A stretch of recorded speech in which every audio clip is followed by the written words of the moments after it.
Tadi saya dibisiki oleh sekjen saya, Ibu hanya dikasih waktu 20 menit.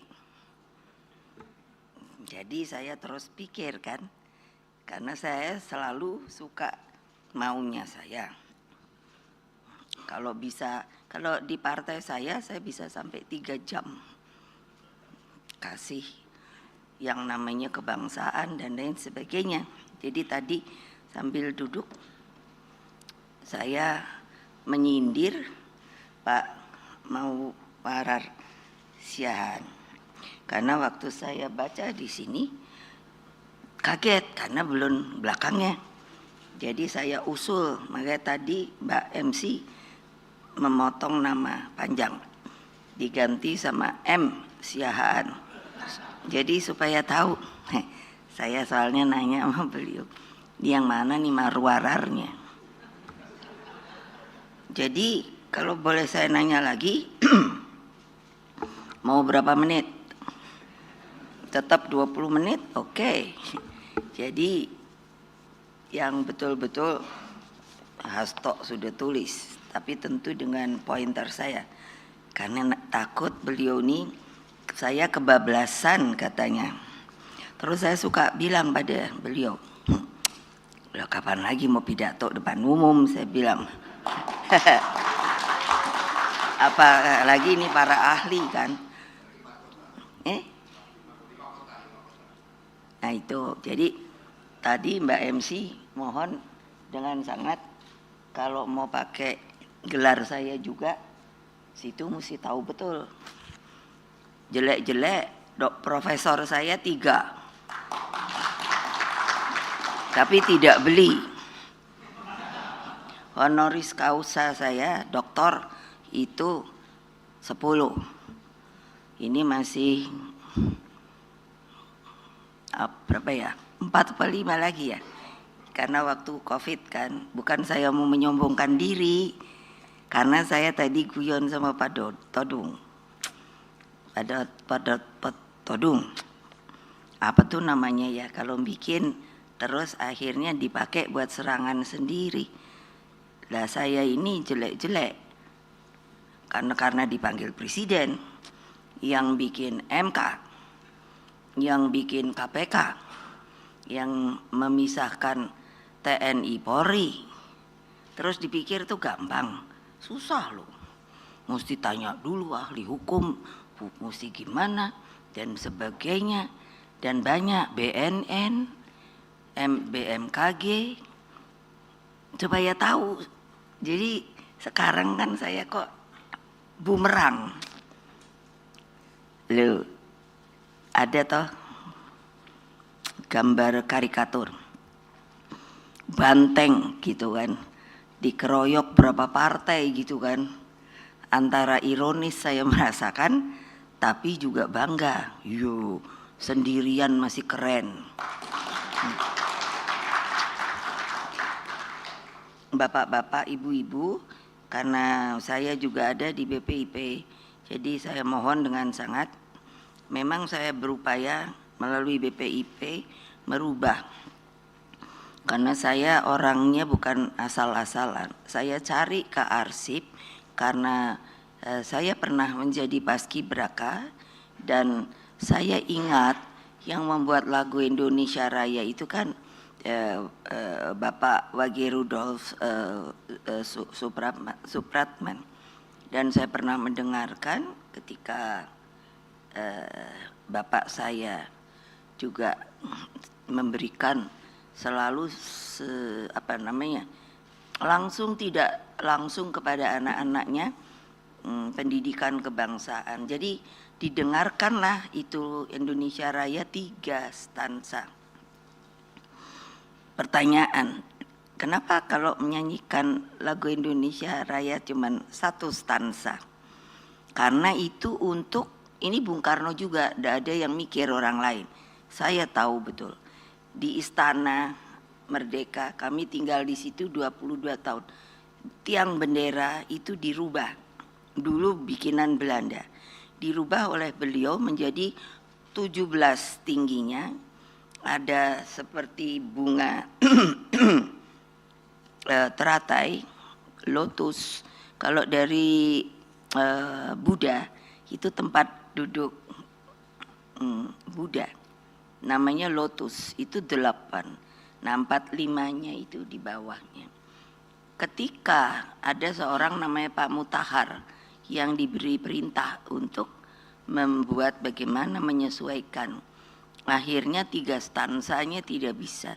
Makanya 1 stansa yang terkenal setiap 17 Agustus. Mohon saya minta waktu sedikit, karena kalau enggak kapan lagi saya harus menerangkan kepada terutama generasi muda yang sekarang sudah berada di dalam zona nyaman, yang tidak mau tahu sejarah kita, tidak mau untuk apa, sudah merdeka ya merdeka. Menurut saya, tadi saya tanya pada Pak Todung, di sini ada sebutan psikologis, saya pernah kuliah juga di psikologi. Jadi apakah ini adalah sebuah perubahan peradaban dari bangsa kita? Nah ini juga tolong difikirkan. Akibat saya di BPIP, saya mencari kearsip yang real, yang 3 stansa dapat. Jadi dengan BPIP saya mencoba bahwa kalau tidak menaikkan bendera, maka kita harus menyanyikan 3 stansa. Saya sudah minta kepada kepresidenan untuk diresmikan, belum sampai hari ini mungkin tidak digugu ya. Digugu itu apa sih? Tidak diikuti. Karena kalau kita dengar tadi, itulah Indonesia Raya. Tidak, kalau saya maunya nangis terus. Kalau saya lihat mimik kan kayak melongo aja gitu, karena belum meresap di sini. Ketika saya ditugasi karena paskibraka yang pengerek bendera itu berada di BPIP.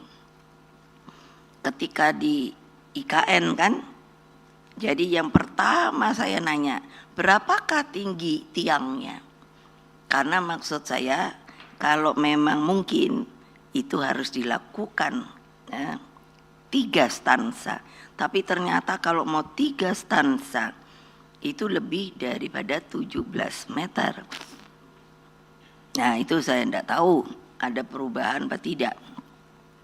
Karena kalau hanya 1 stansa menurut saya dari sisi psikologis Pak tidak merasuk ke dalam sanubari bangsa Indonesia sendiri menurut saya. Karena ini katanya kan mau dibincangkan sesuai apa yang di belakang. Oleh sebab itu saya juga ingin dalam setiap acara saya berupaya, karena apapun juga tadi Pak Todung juga sudah mengatakan mengenai Pancasila, Undang-Undang Dasar kita. Jadi saya selalu mengusulkan untuk kalau ada acara tentu seperti ini tidak pernikahan ya.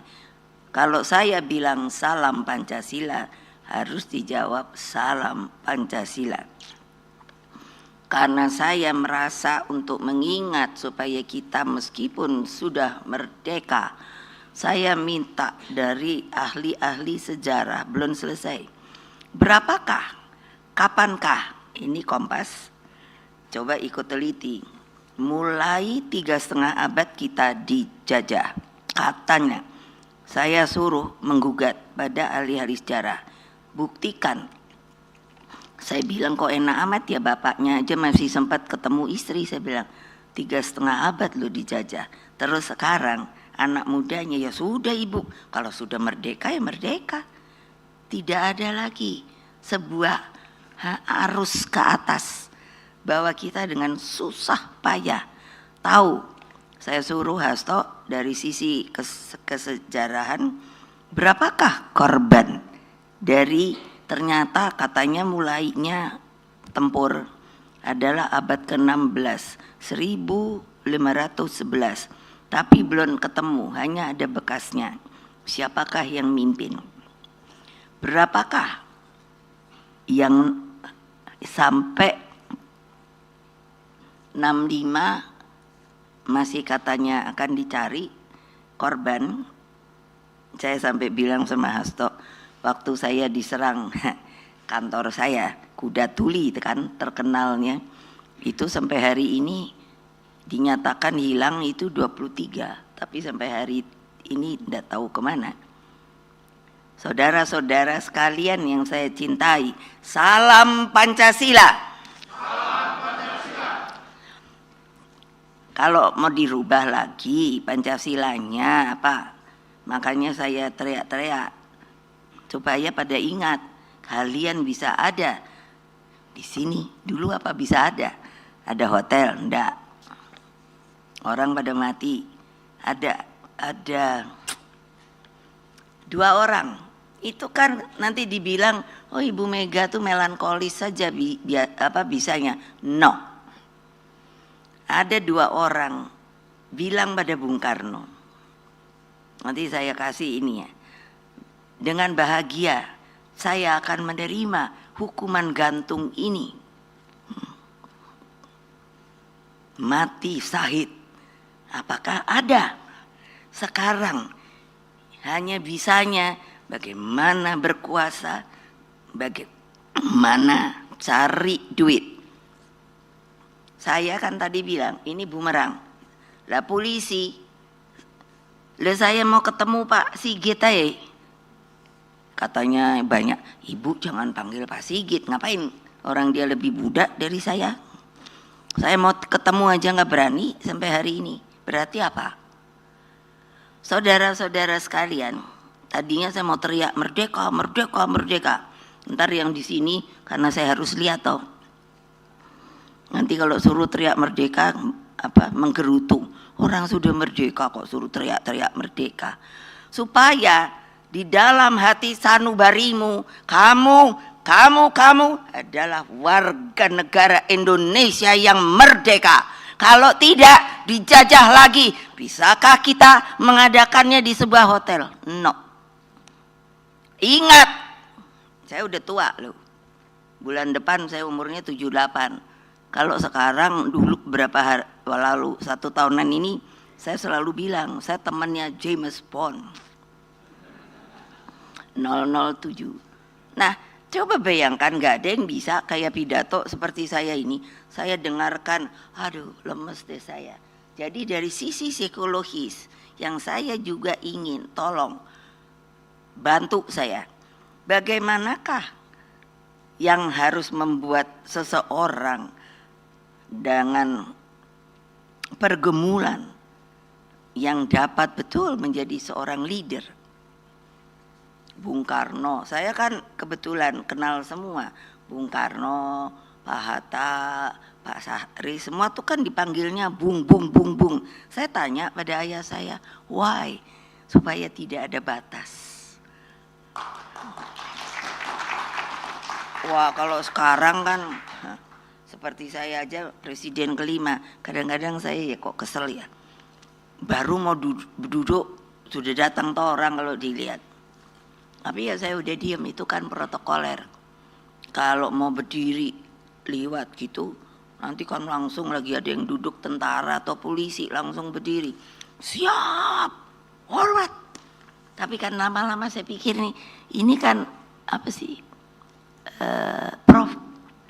Proforma gitu loh.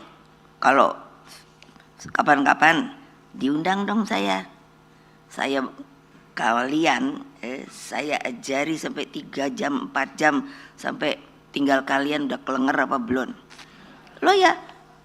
Itu ada Seno anak muda dulunya saya terus senang, aduh ada juga nih penerus. Kalau enggak tua-tua melulu gitu mau jadi apa?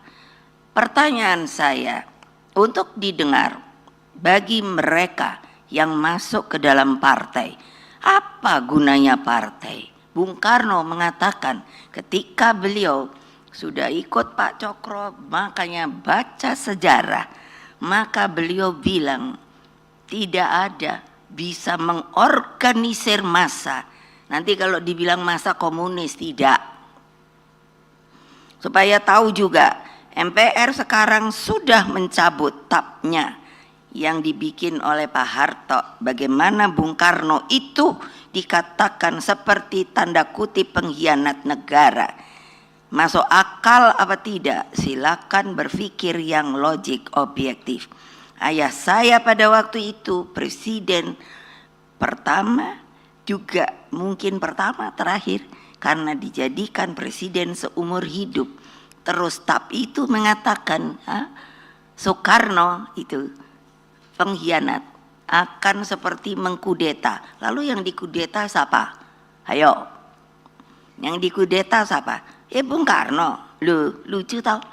Itu artinya Pak Harto karena kekuasaan lupa dia. Yang mau dikudeta oleh siapa yang berkudeta adalah orang yang sama. Lalu dibilangnya bekerja sama partai terlarang komunis. Pertanyaan saya, kenapa Bung Karno bisa dijadikan presiden seumur hidup? Karena mana mungkin Bung Karno kalau mau cari teman yang terlarang. Pakai logika. Dan menurut saya sudah bilang bahwa semua pikirannya, idenya, dan lain sebagainya sudah bisa. Nah, tolong untuk Kompas untuk disebarluaskan kembali. Sudah bisa? Saya sudah mulai. Supaya rakyat Indonesia dimanapun kamu berada, kamu seharusnya mengetahui ide gagasan dari presiden pertama kamu yang telah dijatuhkan dengan cara yang tidak baik. Apakah, nah ini ada terusannya ke sini. Apakah yang ditulis di sini itu akan terjadi lagi? Terserah. Saya selalu bilang, kalau kalian sudah nyaman lalu takut, terserah. Saya hanya menitipkan apa kata-kata saya yang saya omongkan karena saya dapat dari Bung Karno. Gak ada Bung Karno, gak ada negeri ini. Tahu kenapa? Saya sampai bilang sama ayah saya, kesian Bung Karno, gak pernah pacaran dia. Pacarannya sama penjara. Ketika dia membuat sebuah partai pertama, kalau tidak salah itu yang kedua mungkin, tapi kalau saya ingat itu pertama, Partai Nasional Indonesia, apa hadiahnya? Keluar masuk penjara. Apa itu enggak gagah? Menurut saya itu seorang berwibawa. Oleh sebab itu Pak Todung dan lain sebagainya, tolong pikirin, bantu saya. Untuk menjadi seorang presiden di Republik Indonesia ini ternyata tidak mudah.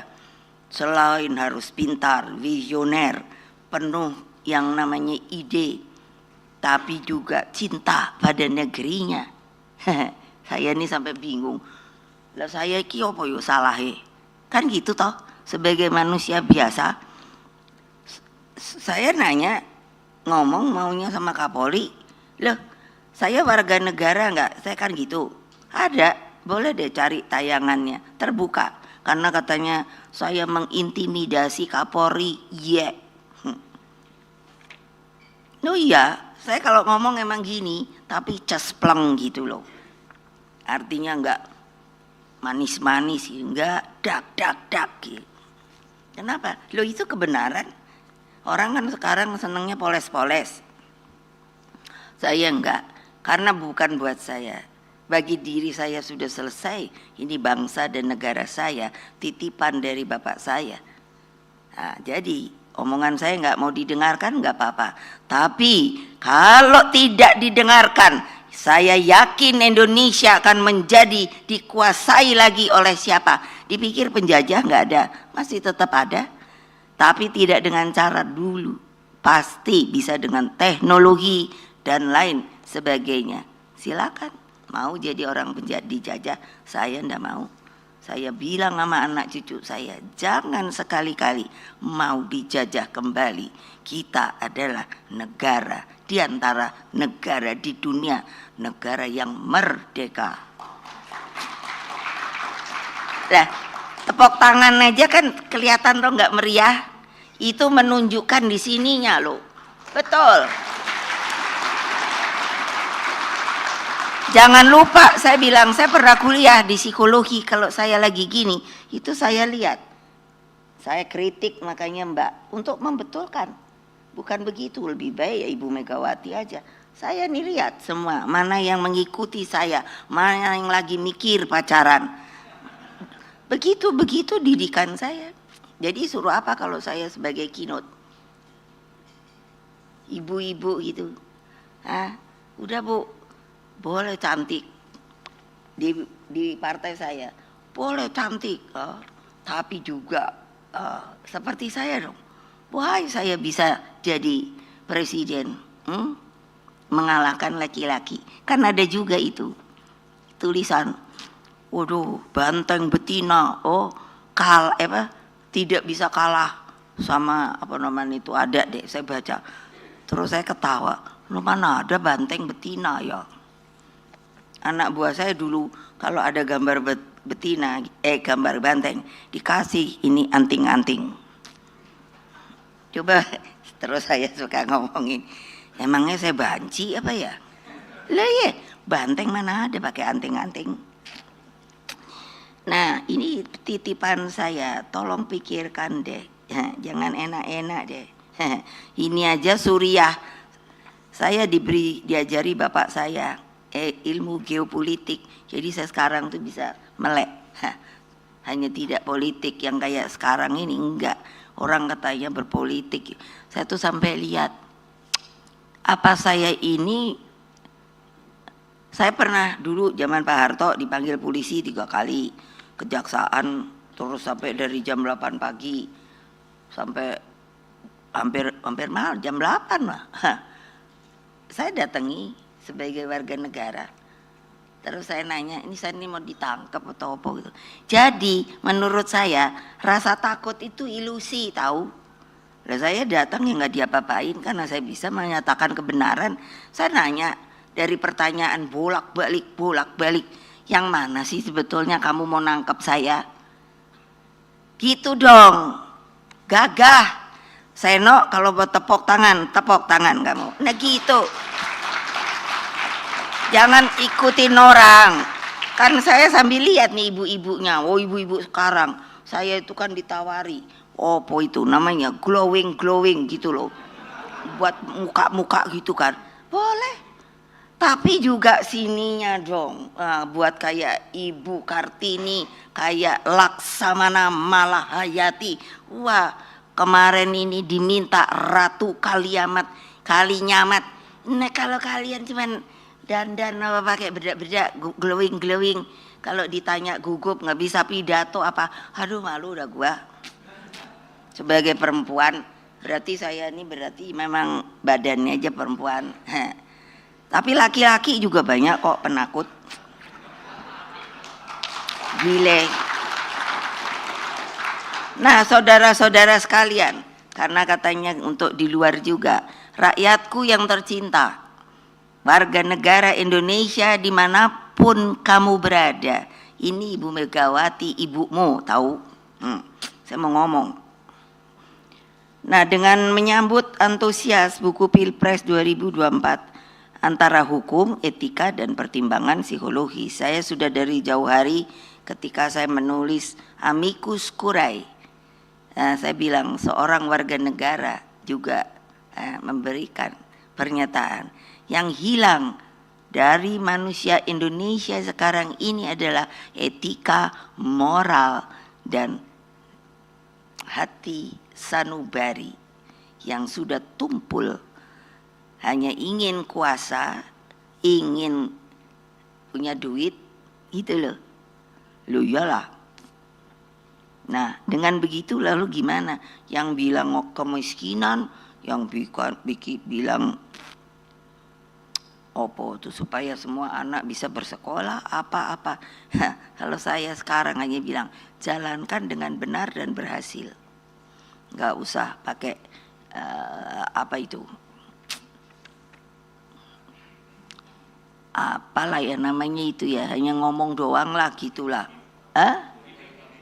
Iming-iming atau apalah entah. Mau udahlah jalankan aja lah. Saya 2 tahun wapres, tapi saya kalau boleh ngomong acting presiden, Karena apa? Disuruh sama Gus Dur ke sono. Saya jalankan beres. Ini supaya tahu nih Bu Mega, karena banyak orang nggak tahu gitu. Nah, terus saya mau meremehkan saya, oh jangan deh kali ini. Ya. Kenapa? 5 provinsi konflik, saya selesaikan dengan baik. Yang dapat saya penghargaan dari luar loh. Katakan apa? Menyelesaikan BLBI, BPPN, 300 ribuan kredit macet. Siapa yang menyelesaikan? Saya, beres. Sampai dari luar negeri menanyakan, how? Kok bisa menyelesaikan utang IMF? Gitu loh. Tapi mana pernah saya ngomong? Enggak. Tapi kalau sekarang saya mikir umurku udah mau 378. Kalau yang di atas bersiul, going home gitu gimana? Terus kayak gini keadaannya, takut gitu, udah zona nyaman, nggak mau lagi yang namanya apa, yang inspirasi dari yang namanya pemimpin negeri ini. Terus kalian dipikirnya akan, oh ya maaf ya, seperti pengusaha, saya banyak kenal pengusaha kan, kalau ini nggak apa-apa kalau ada utang atau apa. Mereka kenapa? Karena saya menyelesaikan cara utang mereka, BLBI. Makanya banyak dari luar negeri nanya, how bisa selesai? Nah kan mereka suka bilangnya, ya udah nggak usah di Indonesia, ke Singapura kayak apa. It's up to you, but lo orang mana gitu aja kalau saya. Nah makanya ini udah mesti selesai ya. Ngomong Mbak, kalau udah mesti selesai, ya saya potong aja. Jadi buku ini menjadi saksi tentang keadilan yang dikalahkan oleh kekuasaan. Buku ini juga menjadi bukti bekerjanya pemilu elektoral dan demokrasi prosedural. Makanya saya tadi mikir apa yang kurang. Saya presiden yang menjalankan loh pemilu langsung. Udah gitu bukannya kita yang ngomong, orang luar.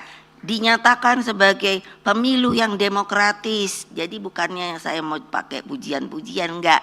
Karena saya jalankan sesuai kekuasaan saya sebagai Presiden Republik Indonesia gitu. Enggak kayak sekarang.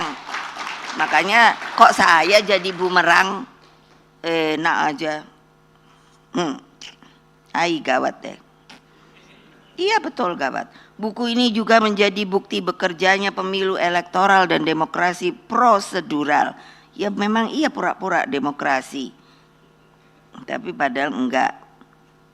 Mereka yang merasa tolong akulah, enggak bisa ditutup-tutup, karena namanya kesalahan enggak bisa diperbaiki, pasti ada buktinya.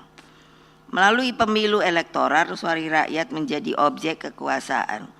Atas nama elektoral, seluruh penggunaan instrumen dan sumber daya negara dilegalkan.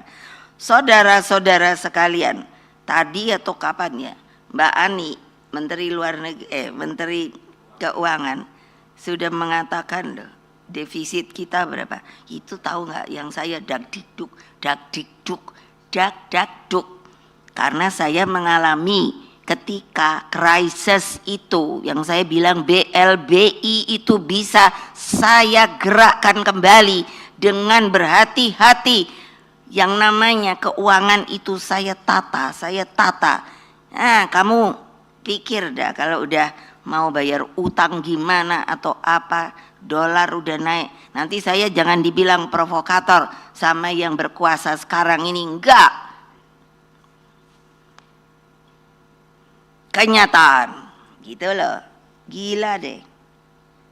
Atas nama elektoral, seluruh penggunaan instrumen dan sumber daya negara dilegalkan, sedangkan demokrasi prosedural hanya menjadi basis legitimasi pilpres yang sebenarnya telah cacat.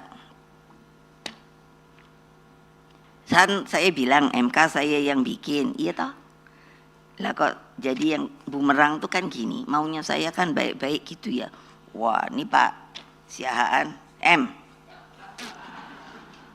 Mbok juga punya gitu loh, yang namanya Masa nggak malu ya yang namanya itu opo Hakim MK.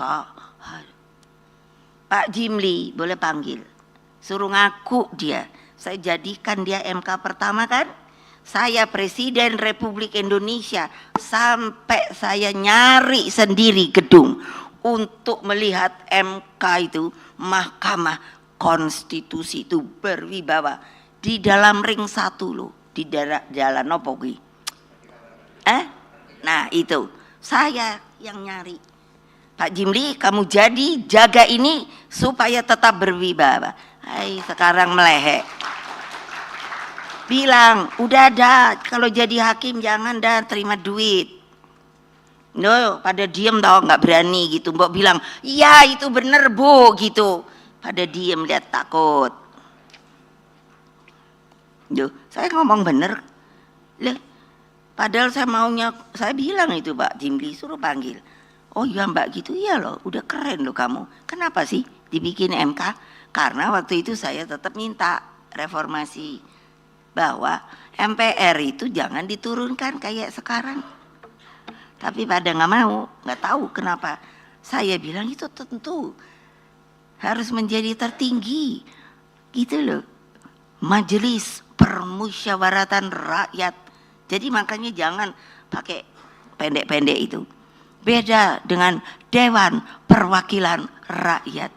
Majelis aja kan udah kerasa gitu. Wah ini pasti orangnya tuh, wah saya mikirnya gitu. Dan itu urusan ketatanegaraan gitu maunya saya. Gak ada ya sudah. Mahkamah Konstitusi ya kayak gitu juga gitu. Nanti kalau ada yang mau ini komplain, terus saya mau ditangkap sama polisi, nah saya akan suruh anak buah saya ikut. Ketika saya dulu dipanggil ke kejaksaan, mereka pada nungguin saya, diam kamu di kejaksaan. Kalau nanti ternyata ibu mau dihukum, baru kita lawan loh. Demi apa? Konstitusi yang sekarang sudah dijelek-jelekkan, tapi nggak ada yang berani ngomong. Gitu. Emangnya presiden dibikin oleh siapa sih?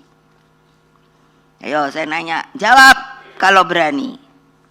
Ya makanya gitu loh. Makanya intervensi keputusan MK nomor 90 telah dicatat sejarah sebagai palu godam yang meruntuhkan marwah Mahkamah Konstitusi. Lah memangnya Mahkamah Konstitusi itu yang jadi jelek gedungnya, rumahnya? Enggak dong, orangnya dong. Ya Pak teriak benar gitu loh, jangan melongok kayak gini wae loh. Karena apa? Dalam batin kalian ini sedang saya apa? Di ilmu psikologi ada namanya menembus jiwa orang. Untuk apa? Terbuka wacana berpikirnya supaya rasa takut yang saya bilang ilusi itu enggak ada. Kenapa? Emangnya terus mau ditangkap? Saya bilang kok sama anak buah aku enggak usah takut. Kalau kalian ditangkap aku datang kok. Loh iyalah, masa hanya perlu dengan saya, dirimu juga harus berani dong. Demi apa? Bangsa dan negara. Kayak apa nanti? Saya mikir, siapa Pak Sopo tuh ya, yang bilang dampaknya ini bisa 5 kali pemilu. Terus saya kan mikir, ya kalau presidennya sama 10 tahun, jadi 3 presiden, gitu kan? Udah kalau enggak, sekarang aja semua orang yang berkuasa, apa yang udah baik nggak diteruskan. Itu yang saya pernah ngomong, poco. Kalau udah baik tapi orang lain yang ini ganti lagi. Ini aja ini Ibu Bintang, saya bawa, saya drill terus sebagai perempuan. Kamu mesti hebat. Kalau saya udah nggak ada, siapa ganti perempuan yang bahkan menjadi hebat? Makanya saya bawa aja kemana-mana. Maksud saya apa? Loh kok enak amat? Hanya untuk menunjukkan ini adalah hasilnya saya. Gitu loh sekarang. Tuh kayak gimana tuh Pak Todung? Dari ilmu psikologi. Makanya saya bilang please sekarang harus dibuat sebuah kriteria yang namanya seseorang kalau mau jadi presiden bukan hanya punya partai aja. Saya nggak tahu, mesti dipikirin bareng-bareng. Supaya apa? Jadi 10 tahun 10 tahun, tapi buktinya 10 tahun. Gitu loh. Hai, gawat deh. Republik ini nggak ngeket. Nah ini, hai, Pancasila dan konstitusi tidak mengenal keadilan elektoral. Itu udah namanya Pancasila, boleh sebut aja deh. Keadilan ya keadilan, gitu loh. Itu yang nggak ada dalam pikiran orang sekarang. Semua mau naik pangkat supaya gimana ya? Oh ya, harus nurut sama orang berkuasanya supaya dapat reward. Setelah itu di situ kan supaya gampang ya tempat itu, bahwa ada duitnya apa enggak. Kenapa saya bisa tahu seperti itu? Pengalaman. Saya ini multi pengalaman untuk republik ini loh.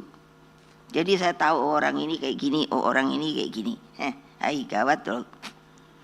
Keadilan ya keadilan, tidak ada makna atau tafsir lain. Keadilan lahir dari pemikiran jernih, hati yang bersih dan lepas bebas dari segala bentuk kepentingan. Jadi harus juga selesai sama diri. Lucu gak? Boleh dah saya ngadu. Jadi saya tuh mikir, oh kayak gitu, saya tadinya nggak tahu. Saya disuruh pegang, namanya juga BRIN, Badan Riset Inovasi Nasional. Tadinya saya pikir kalau gitu gaji saya 2 dong gitu. Nggak taunya cuma 1, coba. Ya, aku bilang, jadi saya ini nggak ada gaji, kata Mbak Ani, karena Mbak Ani juga ex officio masuk. Nggak ada Mbak, katanya. Kalau lagi berdua, kenapa nggak ada? Lah terus saya nganggur gratisan. Ya gitu. Wah kalau gitu mau ngomong dah, aku mau ini resign gitu kan. Nggak boleh, tapi nggak boleh gaji. Yang lebih lucu supaya tahu, saya wapres presiden, terus kan nanya ya otomatis pensiun wapres sama presiden itu ngambil di mana gitu kan, karena saya kan nggak pernah ngurusin. Terus dari seknek, ibu harus milih, maksudnya iya karena pensiun tuh 1 loh, jadi saya selama wapres itu lo terserah ibu mau yang mana. Ya saya juga mikir dong, nggak taunya antara wapres sama pensiun presiden bedanya cuma sauplek. Nah lo jangan ketawa, lo biar tahu kalau jadi presiden dipikir enak, bener gak? Terus gaya ibu nanti, bukan saya aja, semua presiden. Nah kayak sekarang lucu lagi supaya tahu nggak, bapak saya presiden pertama Republik Indonesia, pahlawan nasional, proklamator, bapak bangsa, nggak punya rumah, tahu nggak? Rumah dari pemerintah, ini lagi diurus nih. Aku bilang gile deh Indonesia nih, keren tau. Jadi nggak punya, jadi kan saya lagi mesti ngurus lagi. Udah gitu Bu ya kasihin aja gitu. Ini juga presiden gitu. Gitu aja ngurus aja. Segala semua jadi birokrasi itu mungkin panjangnya berapa kilometer. Lo ya dong, itu hak. Betul apa tidak? Awas lo ya kalau nggak teriak-teriak, nanti hak kamu pula saya buang gitu. Lo ya lucu deh. Yang jadi sekarang aduh capek banget sih. Udah nggak, tapi itu udah dicabut, sekarang mesti ngurusin rumah lah, gaji nggak pernah diberikan ternyata, karena waktu itu ada tap itu bahwa Bung Karno adalah pengkhianat bangsa, bre. Aku bilang pada gila deh nih orang. Apa sih sebenarnya orang udah tahu Bung Karno itu buat negara ini, kalau nggak keluar masuk, yang saya bilang dia nggak pacaran masa mudanya. Kasihan banget ya bapak saya. Nah jadi mesti gimana dong? Jadi keadilan lahir dari pemikiran jernih, hati yang bersih dan lepas bebas dari segala bentuk kepentingan. Frasa pertama dalam setiap keputusan hakim selalu diawali dengan demi keadilan berdasarkan ketuhanan yang Maha Esa. Lah saya tuh yang suka mikiri tau, dia tuh ngomong kosong doang apa biaya. Lah saya aja juga disumpah, sumpah dengan yang namanya apa toh, satu lagi, kalau kita sumpah sama janji jabatan itu lebih ringan janji jabatan. Tapi kalau sumpah kan pakai Al-Quran lah, sinilah. Kalau dari Hindu ada apalah, dari Kristen lupa ya, Masya Allah. Hah? Sampai saya kepingin tuh datengin tuh Pak hakim-hakim. Lo jangan jadi hakim lo kalau rasa kemanusiaan kalian gak ada. Enak aja ketok dok dok, terus kayak keren gitu, enggak lah. Tulis tuh, bilangin tuh sama segala hakim, loh suruh ngomongnya gini, presiden kelima ngomong gitu yang bikin MK. Nah itu Pak nggak bumerang sama saya. Maaf ya, saya sebut nama. Saya waktu sopo namanya itu, Pak sopo Usman siapa namanya? Lah ya, kan saya juga bingung ya. Ngapain dia yang jadi? Sopo dia? Saya belum tahu loh. Saya nggak ngurusin kan. Tapi kan saya kalau lagi kepingin tahu pasti berhasil. Dibilang, oh beliau begini. Terus saya pikir, ya saya rasanya, tahu deh. Yang namanya hakim-hakim MK yang senior, yang bagus. Saya garuk-garuk kepala. Nah setelah tahu latar belakangnya, saya mulai mikir ini ada opo toyo. Nah itulah yang saya sebut tuh MK nomor 90 ini Tan. Lah kok gitu loh, gimana sih mbok ya gagah gitu loh. Sampai ingat yang nyariin gedungnya, sampai saya pikir gimana yang ngebaliin gedung tuh biar jadi gedung apa, nggak usah MK ditaruh di mana gitu. Lo bener dong, capek presiden masuk nyariin gedung. Kan udah aja suruh sopo kayak seknek ke opo, seknek aja tahu nggak tadinya entah mau ditaruh di mana. Saya bilang enak aja, ini lembaga yang bermartabat loh. Aku bilang iya. Nanti aku mau ketemu bilang sama Bang Jimli, bilangin tuh sama warganya jangan gitu dong. Ayo kalau udah diambil lagi gedung MK mau apa ayo? Ya ketawa lah Pak. Lo ya betul dong. Kita ini mesti punya martabat tuh, udah dijadikan sebuah pengadilan kan, betul nggak? Iya, dengan palu yang kayaknya keren gitu. Dulu tahu nggak, saking saya mikir nih MK gitu ya, jadi kan wah gitu. Palunya tak untung nggak jadi. Mau saya lapis emas tahu nggak? Bener loh. Wow, supaya lain sama yang lain pengadilan kan. Aduh, untung enggak. Lah ya untung enggak. Bener loh, saking saya tuh kayak bapak saya tuh kan seniman, kita tuh jadi kecipratan lah. Jadi kan maunya keren-keren gitu. Hai, aku lihat terus saya menyesali nasibku sendiri. Ngapain gua digituin ya? Padahal gua bikin keren-keren loh. Nggak ada yang nolongin saya, semua bungkem. Kalau saya bilang sama Pak Ahok, dulu kan dia tuh cerewet banget, makanya lu jadi masuk penjara, tahu? Gue bilang. Gara-gara, jadi kalau ketemu saya, sampai hari ini kan ngikut di partai. Kalau ketemu saya, Ibu, gitu saya itu sebelum, karena saya selalu kalau dulu langsung gini. Saya suruh pakai selotip supaya jangan banyak ngomong gitu. Terus kalau sekarang kebiasaan, jadi kalau ngelihat saya langsung ya gitu saya. Gila nggak? Ada orang bagus-bagus digituin, gila dah.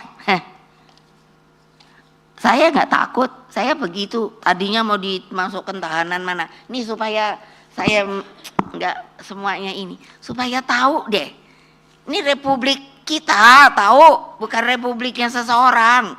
Waktu Pak Ahok, lah saya bilang Nora nggak salah, ternyata kan bener dipotong-potong sama namanya Buniani, dia pula masuk ke tahanan. Iya. Terus wah, yang namanya Kak Hakim, terus suruh masuknya ke situ Pak, Ngediku, Cipinang. Saya diam-diam ngikutin tuh, mana ada Pak tadi Pak Jarot, mana dia? Nah, yang saya perintahkan kan, terus diikutin. Nah, digebukin sama kriminal ini si Ahok. Jadi masuk 5 menit, udah gitu diam-diam suruh jalan belakang. Ditaruh, aku minta di polisi. Lo taruh nih orang karena saya tahu. Saya punya rekaman aslinya. Bahwa dia tidak menghina seperti itu. Dipotong-potong, ternyata benar. Baru keluarlah dia. Saya sering datang tuh ke tahanan di situ polisi. Nanti kalau saya datang sekarang ke sono, saya pula yang ditahan. Gawat dah. Lah ya benar nggak? Kan namanya apa? Sukarela. Lo kalau dipanggil kan sampai 3 kali, kalau nggak baru ditangkap toh? Ya, karena ada panggilan. Terus mesti datang. Lah saya selalu datang sukarela. Waktu dipanggil sama polisi ke Komdak lah. Terus ada tuh ini mesti tahu nih mainannya polisi. Apa tuh namanya? Kapolres Jakarta Ngedi. Tahu-tahu saya dipanggil, ya saya datang aja toh. Saya nih tahu nggak, warga negara mestinya dapat pelakat topo gitu, warga negara terbaik di Indonesia. Dipanggil polisi, oke. Udah toh, terus ditanya nih, pakai dulu kan masih ketikan toh, tertok. Jadi bolak-balik. Jadi saya nanya sama adik polisi yang ketak-ketik ini, ngomong-ngomong, benernya ngapain sih? Udah tak jawab semua. Dianya terus bilang, Mbak, karena saya lihat Mbak baik, tapi berdua ya. Lu ya, saya boleh tahu dong, saya dipanggilin toh apa toh? Gitu. Apa coba? Sebenarnya ini rekayasa. Kenapa? Yang namanya Kapolresnya itu sudah masuk nominasi untuk jadi ajudannya presiden. Coba, supaya tahu loh. Nanti pasti gerah na polisi. Jangan gua coba-coba ditangkap ya. Ya loh. Masa gitu zaman saya tuh masih PDI-an. Itu. Terus yang saya seneng apa? Karena saya warga negara yang aturan. Jadi presiden kan? Iya. Yang namanya Kapolres itu jadi Kapolda di mana lah, entahlah lupa. Saya presiden tuh. Waktu baru berhenti pesawatnya tak lihat. Itu kan yang waktu itu batin saya. Itu kan yang waktu meriksa saya. Terus aku bilang keren gitu kan. Iya dong, turun toh. Kan apa tuh jajaran apa namanya? Apa nah itu kan. Saya kalau udah ibu paling bodoh kalau udah singkatan-singkatan. Karena udah saya pikir otakku yang pinter masa penuh dengan singkatan. Jadi males. Jadi saya suka nanya, ini yang apaan itu toh gitu. Itu ini gitu panjangnya gitu ya. Terus benar kan? Keren dong, turun dong Presiden Republik Indonesia kelima. Dia katanya kayak kelihatan kayak udah bingung kan. Kapolda kan semua gubernur gini. Salaman sama gua. Saya terus pikir, aku salamin apa enggak ya? Gitu kan. Loh iya dong. Kan bisa saya jahil. Tapi saya pikir kasihan nih Kapolda kan, belum tentu semua orang tahu. Salaman. Apa kabar Pak? Keren tau. Aduh nih sandiwaranya Republik Indonesia supaya kalian tahu. Tepuk tangan. Gila. Nah, kejaksaan. Coba gimana? Aku bilang pada gila nih semua. Datang suruh jalan belakang. Padahal aku udah diomongin. Supaya tahu jadi putus-putus dari ini mau ku bacain semua. Kenapa? Supaya kalian tahu. Inilah realita Republik kita loh Pak. Apa? Liwat belakang. Kan namanya Gedung Bundar. Diperiksa di situ loh Pak. 8 aku ingat. Ada satu perempuan, ada satu pakai komis gitu.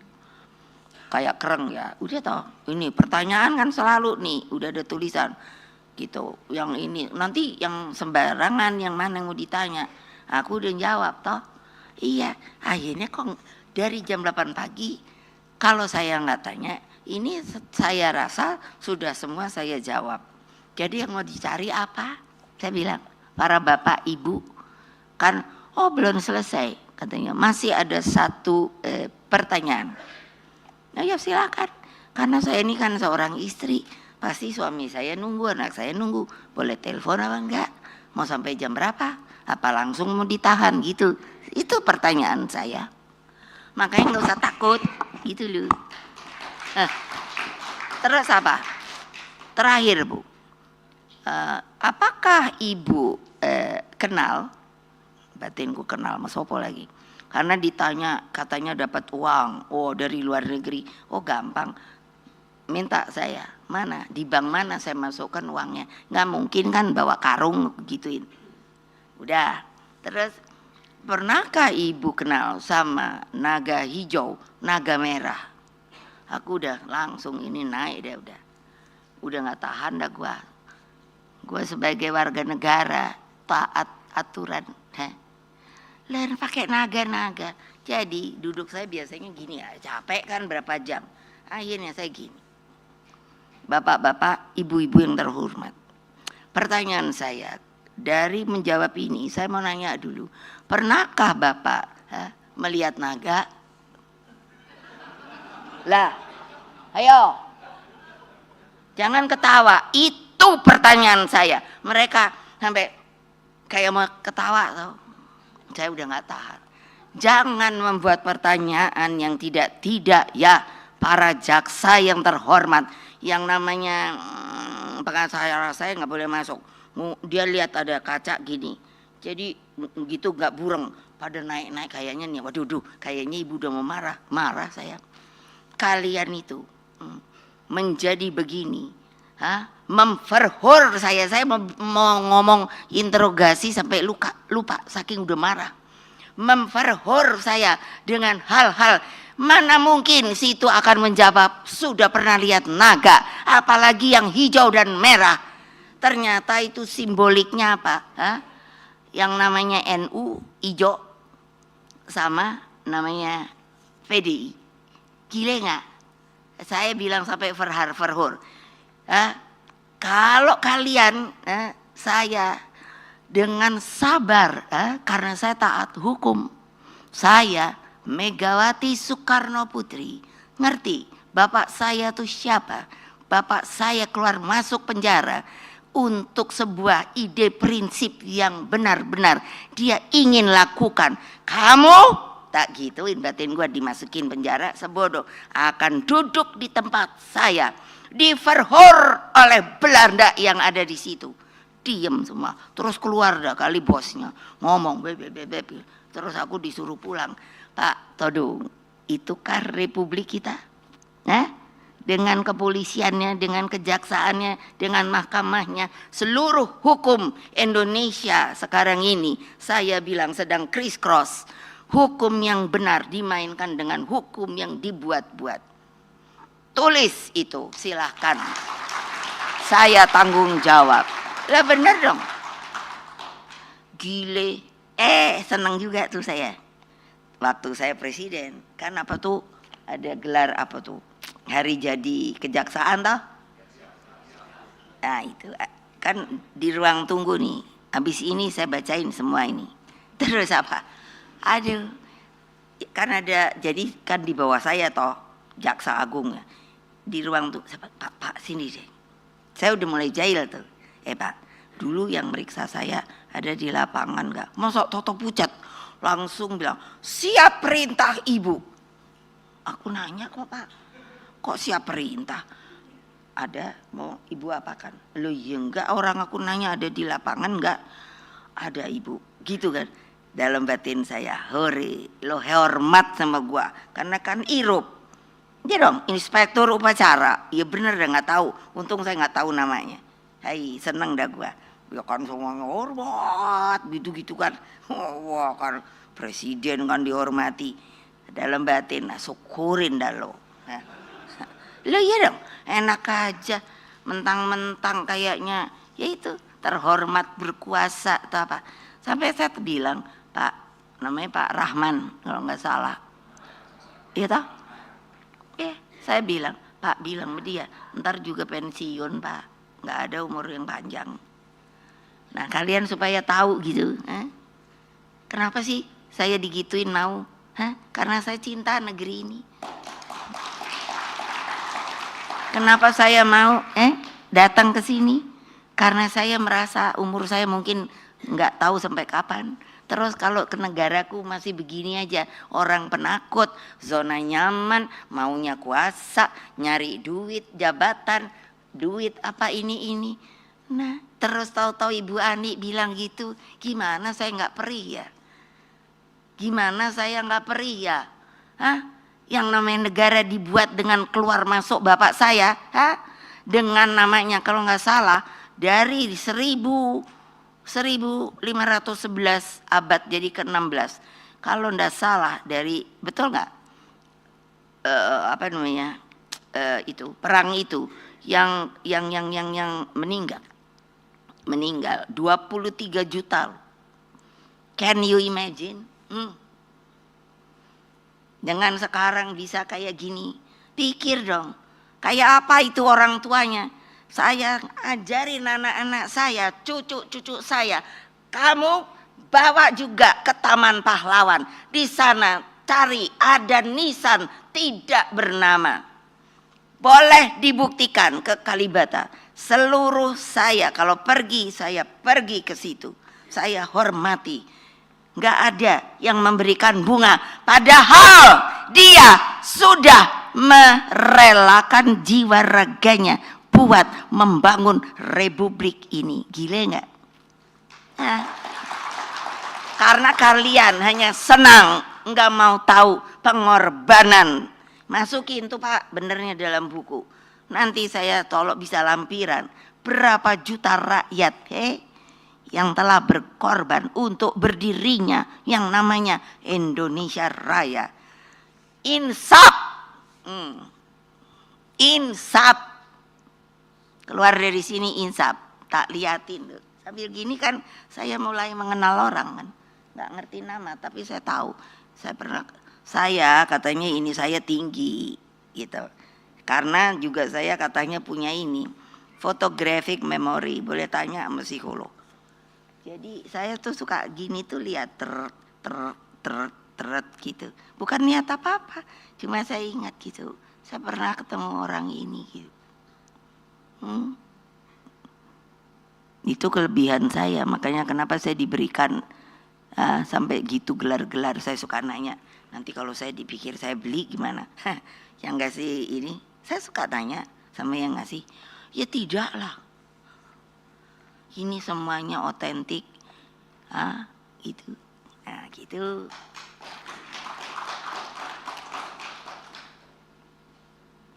Nah, jadi tolong diingatkan tuh hakim-hakim udah disumpah.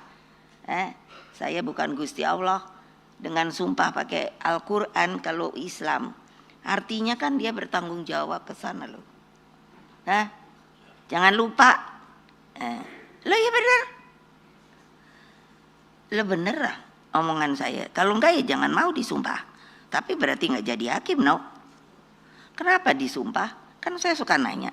Karena dia harus mencitrakan keadilan. Aduh, aku bilang gile ya, kok cantik banget, nggak takutnya dakdok, palu godam. Nah gitu loh. Jadi kan gimana?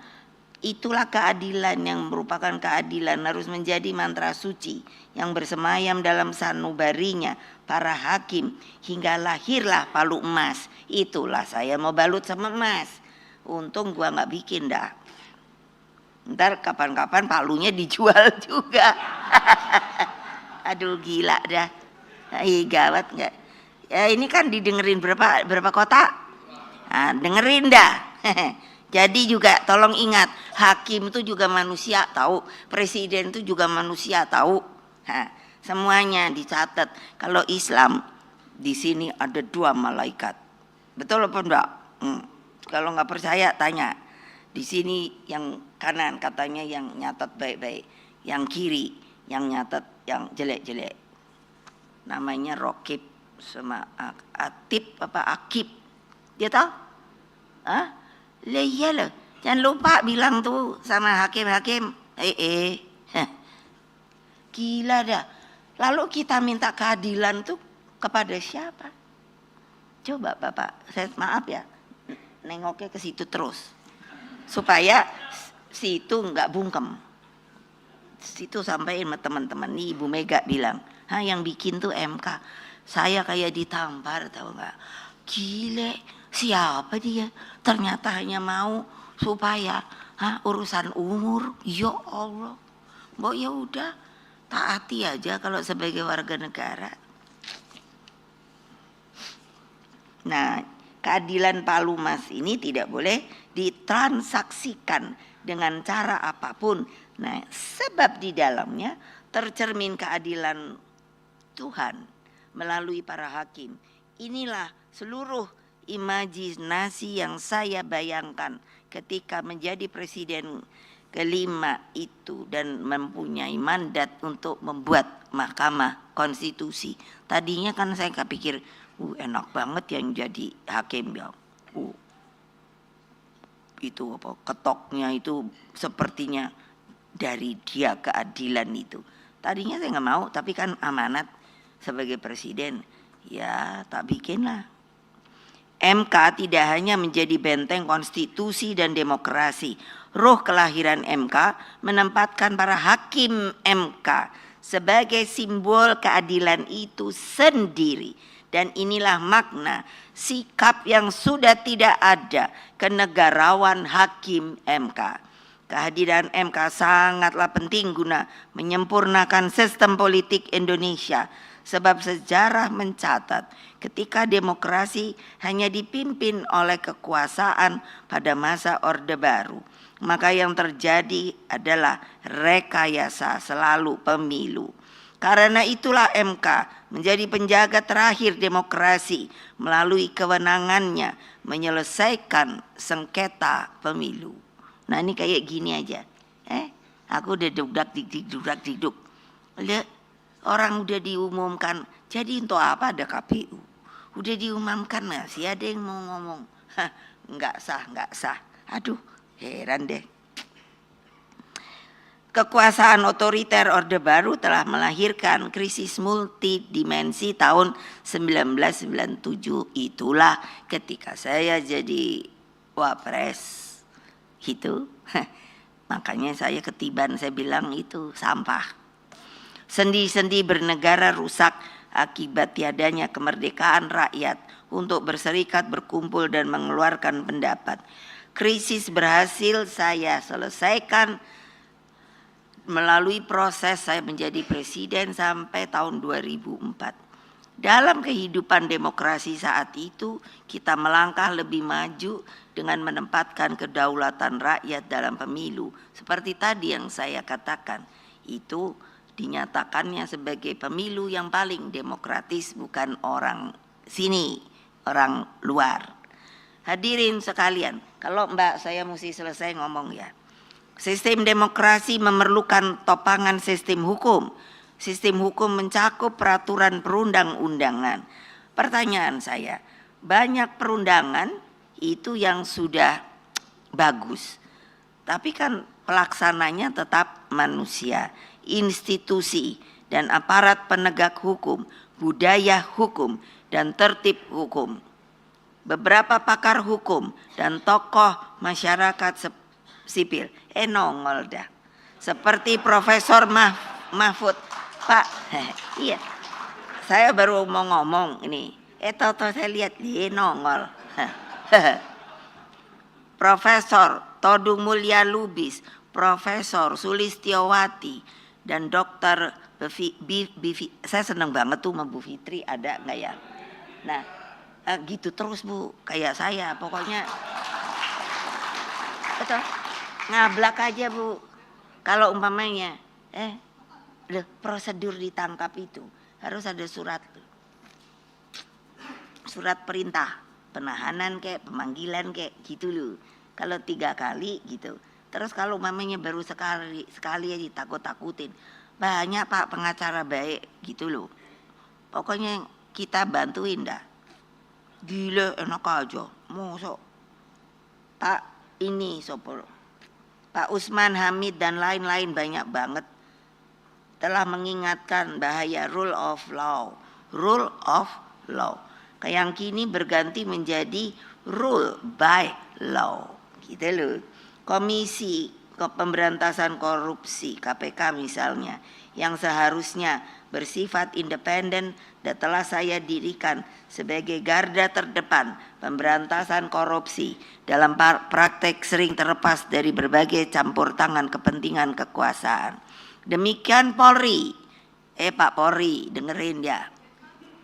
Lihat yang bawah-bawah gitu loh, kan suka kasihan saya lihat, udah capek loh, seperti ketika saya tunggu dulu, konflik di Papua itu, mau rakyat di sana itu kan mau nyerang itu apa namanya, Freeport. Jadi saya kan disuruh ke sana gitu loh. Terus yang kasihan apa? Masa itu kan ada Pak Teis ya, iya. Padahal dia itu ada 4 orang. Jadi saya menyimpang lagi karena terus ingat supaya tahu. Ada 4 orang.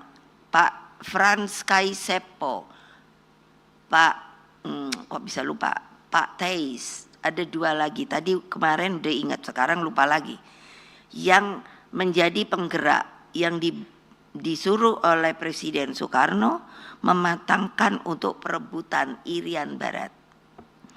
Lah, tapi yang anehnya gak ada loh jenderal itu yang ditangkap.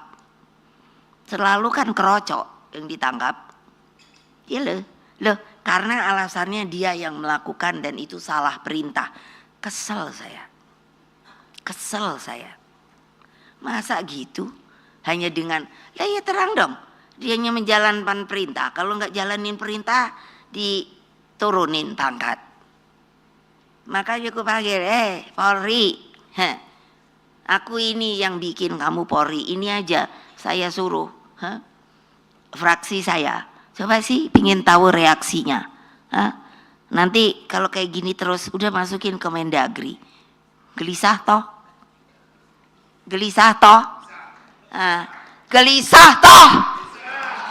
nah udah pada minta, udah tetap aja Polri ya Polri, gimana saya nggak segini, biarin tuh jangan dipotong ya kalau gininya saya, sama TV tuh, ya gila dong, gimana sih maunya,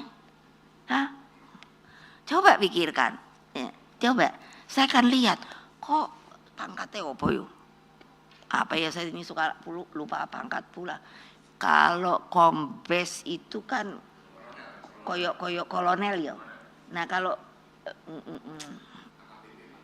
nah, apa gitu ya, enggak bawah lagi apa orang polisi loh, bukan, kalau polsek itu apa kira-kira, AKBP, AKP. Jadi kalau diinikan sama TNI itu apa itu, lah ya paling enggak kan terus yang dihukum kapten sama prajurit. Jadi saya kan liatin lah kemana ya, itunya jenderal nih. Ayo coba cari data, di dalam ini persoalan pasti yang dihukum nggak dipecat itu para jenderal loh. Saya kan pernah presiden toh. Loh, jadi lah kok kesalahan ditimpakan kepada anak buah, padahal anak buah kalau enggak menurut perintah udah pasti out, maksudnya diturunkan atau di apa. Selalu bilang ya itu, makanya saya kalau saya dapat penjaga, mana dia tuh orangnya, nah tuh ada 2 orang gitu tau, nanti kalau mamanya lengah udah dibilang katanya salah, terus hanya siap. Jadi kalau mereka saya suruh gitu terus langsung siap ibu, tar dulu kamu siap bego atau siap ngerti, bener boleh nanya mereka. Tapi aneh kok senang ngikut saya. Nggak ada kalau saya suruh kamu pergi ya supaya naik pangkat sekolah, nggak ada yang mau. Apa sih ini loh, saya marah tapi saya pelihara mereka. Nih boleh tanya kalau nggak percaya, Kalau sakit aku yang bayar. Apa sih? Aku nyari coba bisa nolong saya enggak? Bonding. Anak buah saya tuh kalau saya bilang bonding, gitu udah ngerti. Saya sendiri bingung, bukan bahasa Indonesia. Maksudnya meresap gitu. Coba dong tolongin gitu loh. Sebetulnya kayak karena ada ya pengadilan militer yo. Ya toh. Loh, kok kayak nggak ada mandul yo? Nggak ada tuh. Atau karena sekarang keadaannya lagi nggak ada perang gitu saya pikir. Lah, tapi karena ada. Masa ini kalau yang kami di TSM gitu. Apa namanya TSM toh? Tuh kan. Nah, bego toh. Terstruktur sistematis. Iya. Iya masif. Tapi nggak ada yang berani ngomong. Lah kalau saya kan nenteng aja. Emangnya Gia? Nanti terus dibilang ibu tuh bohong. Mau bukti gitu baik. Hah? Struktur PDI Perjuangan itu sampai punya ISO 3 loh. Artinya apa? Berjalan dengan baik. Itu. Nah saya tadinya aja nggak ngerti ISO itu apa. Saya pikir itu buat perusahaan. Iya betul. Tanya Hasso Toto datang bawa surat. Ada dari ISO Bu, ingin tahu manajemen partai. Saya sampai tanya sama Pak Lauli. Boleh nggak ya? Ntar Toto salah pula. Karena pikiran saya hanya buat pengusaha. Lauli bingung pula. Lah kok kamu aja hukum bingung, lah saya apalagi. Tapi nggak ada kok Bu kayaknya larangan, jadi boleh. Bener lo ya, gue kan Pak Lauli dari PDI, lo tanggung jawab lo ya. Kalau dibilang salah. Kenapa? Itulah. Jadi jangan kalau ibu tuh diem, dianggapnya nggak ngerti. Hanya saya cinta negeri, nggak kubuka. Klek. Hasil-hasil itu gitu. Hai gawat deh. Nah ini Said, nah ini di sini karena sudah dibuka. Nah Polri, Kejaksaan, MK, MA ternyata nasibnya tidak jauh berbeda. Bahkan Polri dari berbagai laporan yang ada sampai terlibat secara institusional dalam pemilu dan terbukti telah melakukan rekayasa hukum sebagaimana tercermin dalam kasus Sambo. Saya waktu kasus Sambo, saya kan udah curiga. Gila deh. Saya tahu forensik, makanya kan aneh toh ya, kok Bu Mega tahu segala forensik lah, opo gitu. Saya bilang ini pasti ada pemalsuan. Saya bertanya pada waktu itu ada orang Polri suruh saya nanya gini, betulkah katanya ada pelecehan? Harusnya forensiknya ada, mana? Ayo, ya tinggal situlah yang ngomongin. Polisinya harus bilang nggak ada loh, itu loh. Jadi gimana dong? Terus yang ini ternyata itu salah satu anggota Paskibraka, itu yang itu aku bilang itu anak yang Gama itu loh. Ini kan kasus, saya langsung suruh yang namanya dari BPIP temui keluarganya, tanyakan yang sebenarnya apa yang direkayasa. Masa gini? Kita langsung nggak berani gitu. Saya berkali-kali mengatakan saya bukan provokator. Kalau provokator itu banyak tanpa bukti, cuman ngomong doang. Inilah yang saya khawatirkan, bahwa tanpa sistem hukum yang berkeadilan, Indonesia akan selalu berada dalam jalan kegelapan.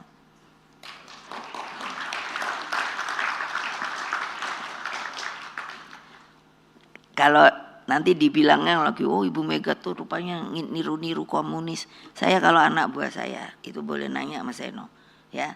Jadi kalau lagi saya ngomong yang sampai 3 jam itu saya lihat ketahanannya. Tanya deh, apa?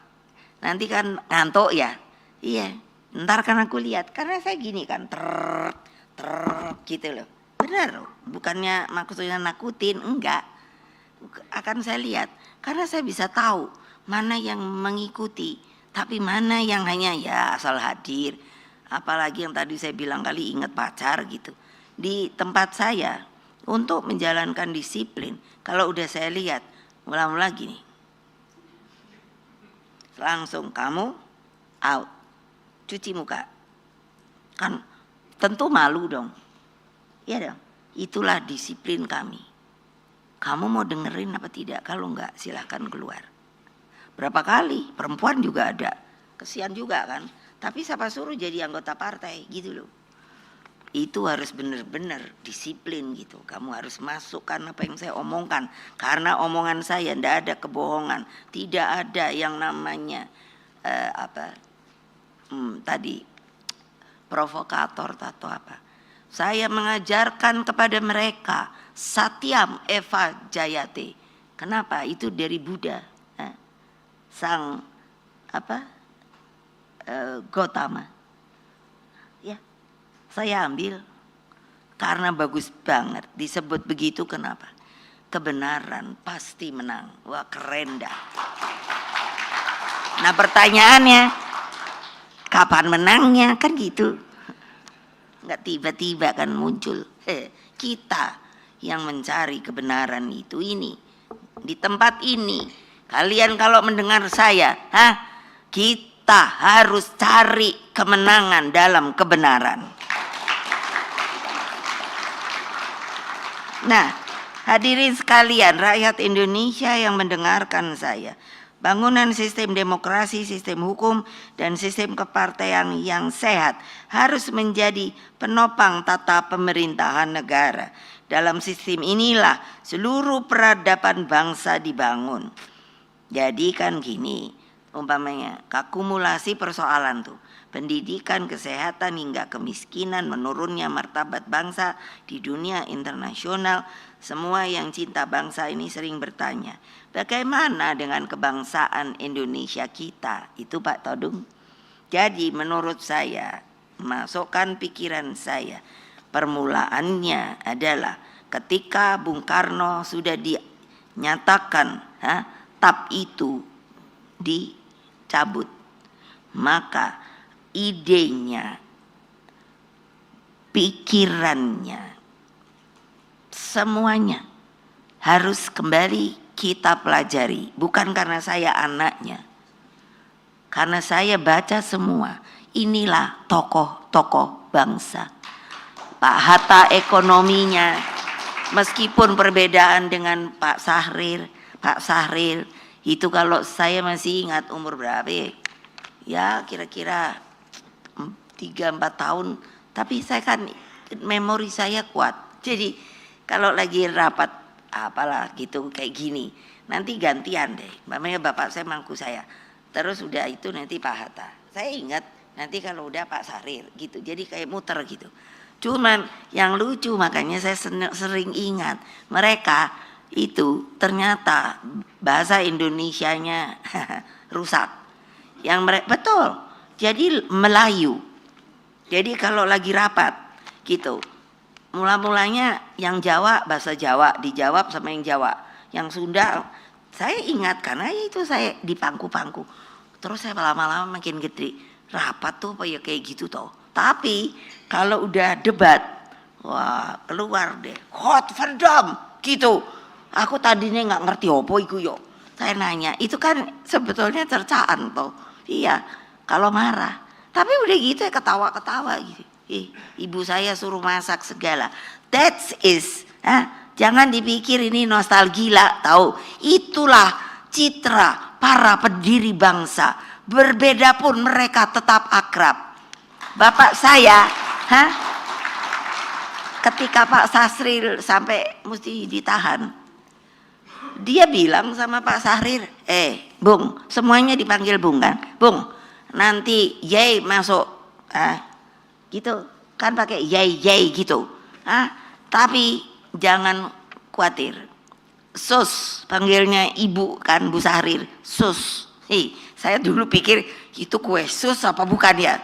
Hai, itu nggak ada yang menceritakan saya, kalau saya udah meninggal, siapa yang mau menceritakan? Begitulah semangatnya para pendiri bangsa. Mereka penuh dengan cita-cita, tidak seperti gini. Siapa suruh saya masuk PDI Perjuangan, membentuk partai? Kok sekarang polisi aja, mbok ya yang partai lain tuh ya digituin, no? Betul apa enggak? Ya, dah. Waktu Pak Hasto katanya mau dipanggil, apa mau ditahan, saya bilang, Kapolri, gitu karena nggak mau ketemu, saya ngomong terbuka. Kalau dia ditangkap, saya hitung, apa namanya? Itu siapa yang gara-gara kamu mau ditangkap nih, siapa namanya? Untuk Harun Masiku, itu tahun 2019. Coba ayo ahli hukum, berani hitung berapa semuanya yang ditahan. Siapa nih?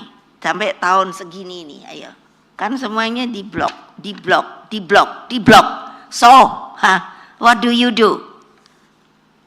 Gak ada yang berani, nggak berani. Saya bilang, kalau Hasto itu ditangkap, saya datang. Ya, saya nggak bohong. Kenapa? Saya ketua umum, bertanggung jawab kepada warga saya. Dia adalah sekjen saya. Sepi dah. Lalu saya bilang, siapa itu Rosa?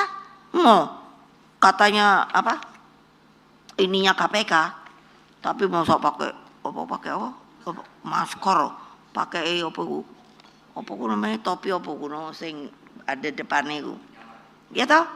Lah, berarti dia sendiri kan takut karena dia menjalani hal yang nggak benar. Lah, karena Pak Harto digeledah nggak ada yang bisa jadi barang bukti. Dan apa enggak? Terpaksa ini saya harus ngomongkan karena ini adalah adalah tempat pertemuan banyak ahli-ahli, pintar-pintar. Masa takut? Nah kan terus diem. Loh saya bilang, loh si Rosa itu punya surat perintah enggak? Kan yang dianya turun itu kan ada ininya Pak Hasto. Siapa tuh? Si Kusnadi itu toh. Dia disuruh memang bawa tasnya Pak Hasto. Jadi mereka tuh pikir mungkin ada di dia. Loh, tapi kan harus ada prosesnya, no. Nggak kayak ngono, no. Dan ini banyak sekali kejadian, tahu ibu-ibu. Bergerak kalian tuh, gitu loh. Lihat ke bawah, kemiskinan dan lain sebagainya. Jangan hanya dengarkan. Kalian tahu nggak, ibu tuh senengnya nyari orang miskin. Ada bapak, kalau nggak percaya boleh tanya Bu Risma. Apa?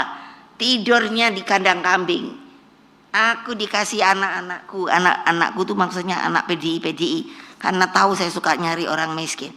Yo, nggak salah, beneran di kandang kambing. Iya Bu, kan ibu suruh nyari. Tak panggil Mbak Risma, ambil. Nah, udah dah, jangan mikirin Hermi, Dior apa boleh. Lah iyalah, kan ibu-ibu selalu gitu. Kalau ditanya saya punya Dior, punya. Nanti terus, oh Ibu Mega hidupnya apa namanya itu? Apa itu? Apa? Ya deh, gitu-gitu lampu lah ya. Gitu. Loh, saya bukannya bilang kalian nggak boleh kaya, tapi setelah kaya, karena kita bergotong royong, tolonglah di sekitar rumah situ, berapa banyak aku ini saya pikir ini sahabat jadinya saya kok jadi agen sosial ya. Kan ini pemerintah Republik Indonesia, polisi, dengar, daripada lo mau nangkap orang yang nggak keruan-keruan, cari juga lo, karena ada sel kamu di mana saja. Dengerin ya, yang namanya Kapolri. Lo ya bener, di kolong jembatan ada orang, tahu-tahu saya hanya lihat karena mata saya itu kan saya lihat apa di jalan, saya suruh berhenti. Kamu punya duit nggak? Sama ajudan, siap Bu. Itu ada orang, dia pakai kereta roda. Jadi coba tanya di mana dia tinggal, siapa dia. Aku pikir apa namanya disabilitas. Terus ternyata apa? Dia adalah tukang ngamen. Terus ditanya tuh tinggal di mana? Ini deket kolong jembatan, ada nih yang layang ini tuh loh, apa? bukan itu, ini layang apa, jalan layang. Di bawahnya kan itu. Aku bilang, gile, ini di Menteng loh. Ku suruh angkut. Bukan saya mau cari nama, no, itu kemanusiaan saya. Nah, ini hanya gembar-gembar, terus menghilangkan kemiskinan apa? Lo gampang, pergi aja kolong-kolong jembatan, lihat yang namanya ini Jakarta toh. Saya udah bilang tuh sama si Pak Pram, kamu sebelum dianya pergi apa namanya kampanye, pergi ke Jakarta Utara, tanya sama orang di sana, masih adakah yang namanya Gang Senggol? Artinya saya pernah ke sana, ternyata masih ada. Sampai mereka bilang, "Duh, salam Bu Mega ya, kok tahu Gang Senggol?" Artinya, saya adalah orang yang turun ke bawah. Jadi ibu-ibu jangan mentereng-mentereng terus. Mentereng boleh, tapi ya itu turun, lihat manusia Indonesia yang masih perlu, katanya mau kasih makanan gratis. Setuju saya, lah benar lah. Tapi apa? Saya hitung lah, saya juga tukang masak kok. Ibu saya tuh orang Sumatera, Bengkulu. Jadi tradisi apa? Putri pertama harus pintar masak, alhamdulillah. Ku hitung kan, 10.000 toh. Iya, apa yo? Apalagi sekarang harga naik. Mas Bowo, kalau denger ini tolong deh suruh dihitung lagi. Loh, tepuk tangan dong ibu-ibu. Apa urusan kalian? Saya tahu ngulek cabai segala. Ini kemanusiaan tahu. Loh ya, nanti kalau udah makin melambung, ibu-ibu ini kan udah datang ke saya. Ibu gimana dong cabenya sekarang? Aduh pusing lah gua. Ibu sekarang namanya bawang putihnya naik. Aduh pusing lah gua. Gitu loh. Jadi ya gitu. Sorry ya Mas, saya mesti kritik. Loh, orang saya bener kok. Saya suruh ibu-ibu hitung 10.000 dapat teh apa toh? Baru ibu-ibu bilang, "Lah ya apa ya Bu ya? Paling tempe." Iyalah, aku bilang, karena saya bisa masak. Nah, keren nggak Presiden Republik Indonesia 3 profesor bebe juga masak boleh. Gila lah. Nah, terus apa tuh? Nah, jalan menuju masa depan Indonesia telah diletakkan oleh para pendiri bangsa. Nah, konsepnya karena nggak pernah baca sih, namanya negara paripurna. Artinya Bung Karno itu, karena saya sampai mikir, ini Pak Harto nih sebetulnya karepe apa toh yo? Nanti kalau itu pasti yang keluar dari saya jelek terus. Jadi diam aja dah.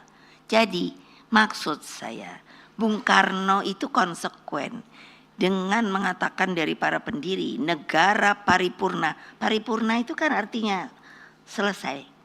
Padahal beliau sendiri bilang sama saya, kamu ingat ya, merdeka itu untuk apa? Saya nggak tahu, mungkin saya emang akan jadi gini.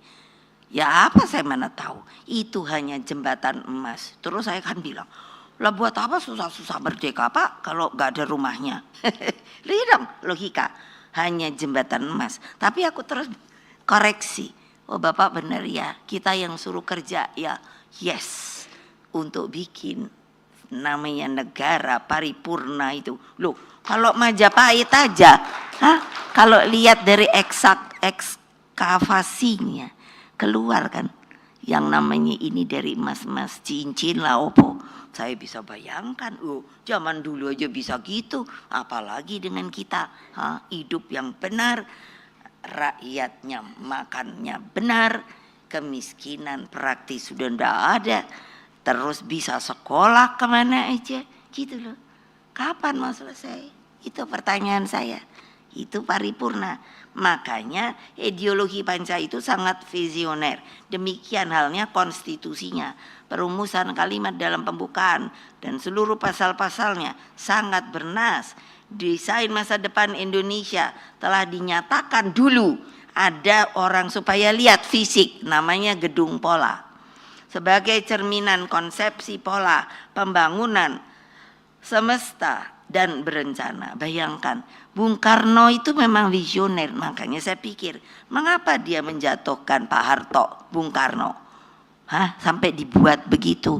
Siapa di belakang dia? Saya nggak mau ngomong, saya tahu. Terus apa?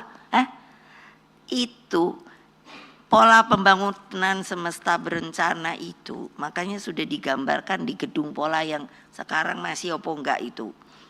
Lah ya. Nah itu kan. Jadi apa coba? Yang membuat zaman Bung Karno 600 doktor. Kami sudah suruh bedah. Kalau jelek dibuang. Kalau bagus diambil. Semua menyatakan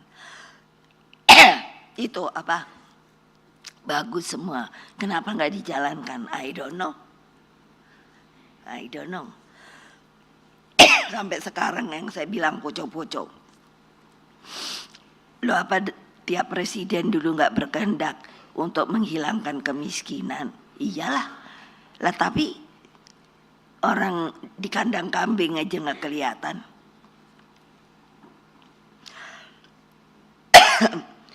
Itu sempurna, hebat.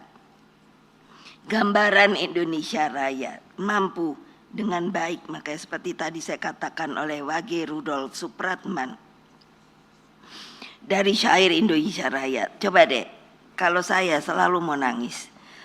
Peradaban Indonesia itu tercemin, bangunlah jiwanya, bukan bangunlah badannya. Toh jiwanya, badannya. Suburlah tanahnya, suburlah jiwanya. Semua itu tuh, sadarlah hatinya, sadarlah budinya. Pertanyaan saya, orang sekarang berbudi apa enggak? Enggak.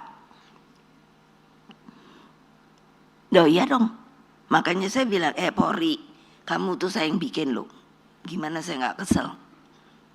Nah, ya kalau yang bawahan terus kan pasti, Bu saya kan turut perintah. Kalau enggak kan, kalau masih bagus digeser. Kalau enggak diturunin pangkat lah apa. Jadi kemana budinya? Terus hanya beraninya ngelawan rakyat. Ya takut kepala desa ngadu. Kados pundi Bu? Saya kalau orang Jawa, saya Jawa juga. Kados pundi Bu? Nopo? Lah kok kados ngaten nggih? Polisi niku. Lah ngopo? Lah nggih. Kok kita itu disuruh ngene. Ntar dikasih duit, udah gitu apa? Lah kok kula mboten pantun. Lah ngomong wae. Saya tidak berani ngomong. Masa saya disuruh nyoblosnya yang sono? Lah, kamu maunya nyoblos yang ngendi? Kula arepenipun sing mriki gitu. Terus aku ketawa. Ya wis coblosen banteng ngono. Boleh Bu? Lah ya boleh, orang hak kamu loh. Pemilu langsung tuh apa sih? Memberikan hak kepada rakyat penuh untuk boleh memilih siapa yang ingin dia pilih.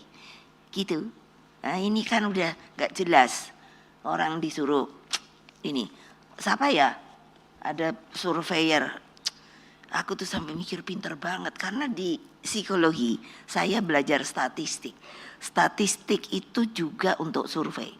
Jadi saya tahu gitu. Siapa tuh ya? Udah bulan Maret membuat ramalan. Entah ramalan atau apa. Pokoknya yang akan menang Pak Prabowo. 1 putaran. Aku tuh sampai garuk-garuk kepala. Kok dia bisa koyok ngudu yo? Lah saya yang punya bala tentara.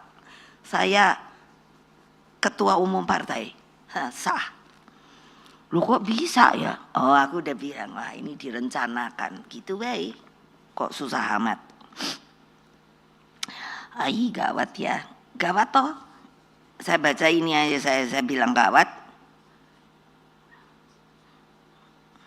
Nah ini udah di baik-baik diomongin setelah reformasi.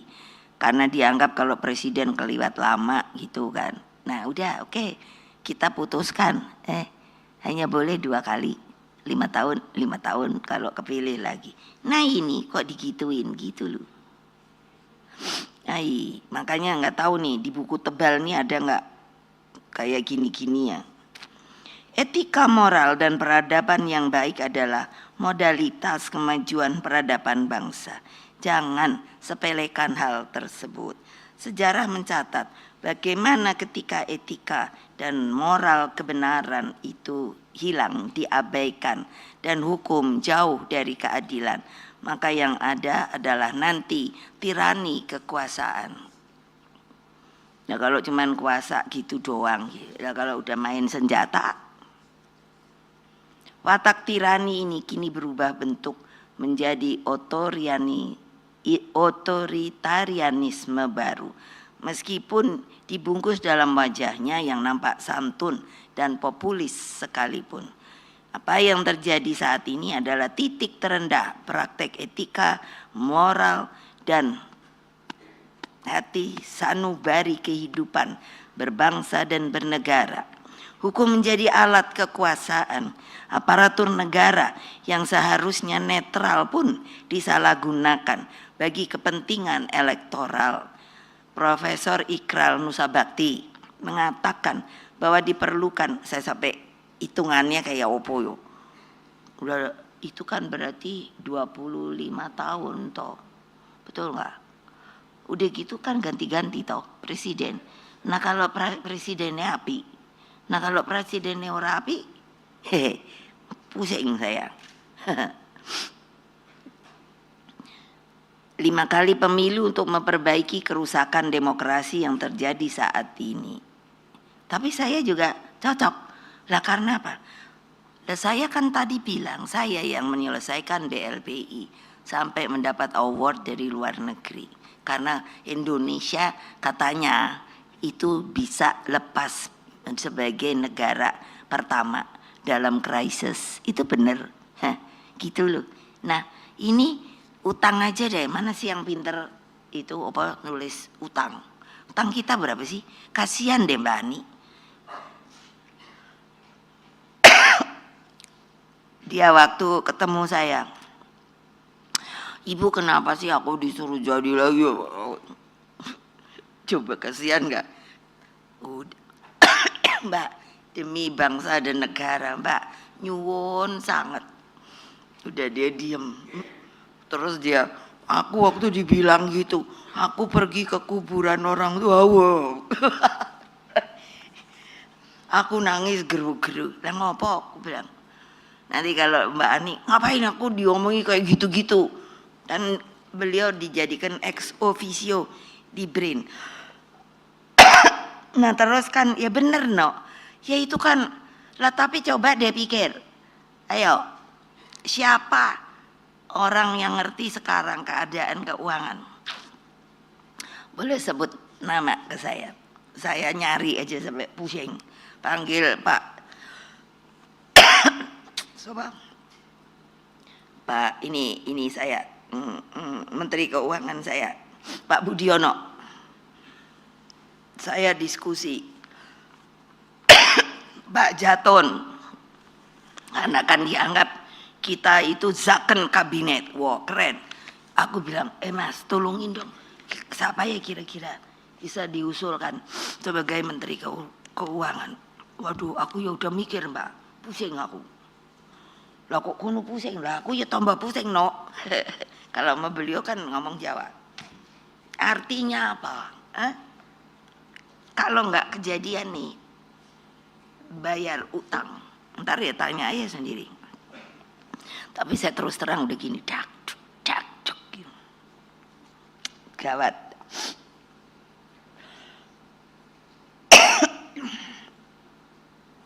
Nah, terus ini Pak Sukidi itu ada tuh. Terus menyerukan betapa bahayanya watak kekuasaan otoriter populis dengan ambisi kekuasaan yang begitu tinggi. Sampai Butet aja, aku bilang sama Mas Butet, ngopong kono ya main-main politik ngono lho. Lah saiki ya perlu seniman ya main politik, Mbak. Ya wis karep mulah. Lah saya sama dia kan sobatan. Iya, nah makanya dia bikin nih. Saya disuruh nonton terus. Ah, kono aku kon nonton terus. Apa isine gitu. Terus kan, yo ngono lah, ya ngomong seto, kan gitu. Ini ojo nguntal negara. Lo benar, sampai civil society. Tadinya kan bungkem, aku pikir ki negara apa aku sing duwe dhewe ya ngono. Iya, ngomong aja aku. Itu. Akhirnya mulai daripada ngikut bersuara. Alhamdulillah, terima kasih.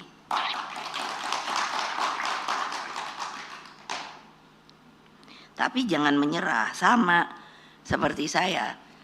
Lo ketika itu toh ada deh sekarang dikeluarin, saya sendiri heran. Saya waktu itu kuda tuli itu loh. Oh kan udah anak-anak tuh kan pinter. Terus udah gitu pada ngomong loh, coba ya betapa saya bangga. Anak-anak itu maksudnya PDI. Bu kasihan deh tentara tuh pada lemes. Loh kok kamu tahu pada lemes, makanannya yang dikasihin tuh basi. Oh, masuk. Kan kita masak ya di DPP itu. Kita kan masak. Iya. Ibu, kita kan masak. Boleh nggak ngasih makanan ke mereka? Boleh, kenapa? Terus aku bilang, kok baik amat kamu ya? Kata ibu mesti gitu. Lah kita kan yang dikurung sama mereka. Kali nanti ditembak. Ya biarin aja. Kita kasih kebaikan. Coba. Nah, jadi lucu toh. Udah gitu ada lagi. Ibu, ada yang ngomong, bisa nggak beliin odol sama itu sikat gigi? Lah ngapain dong ngurusin tuh anak-anak saya pakai odol sikat gigi? Mereka kan disuruh jaga terus dong, ngepung. Mereka bilang belum gosok gigi. Yo, kok kamu tahu baunya bu? Gile nggak? Ini pengalaman saya sebagai ketua umum partai. Tahu kenapa partai saya sendiri aja nggak kalah-kalah?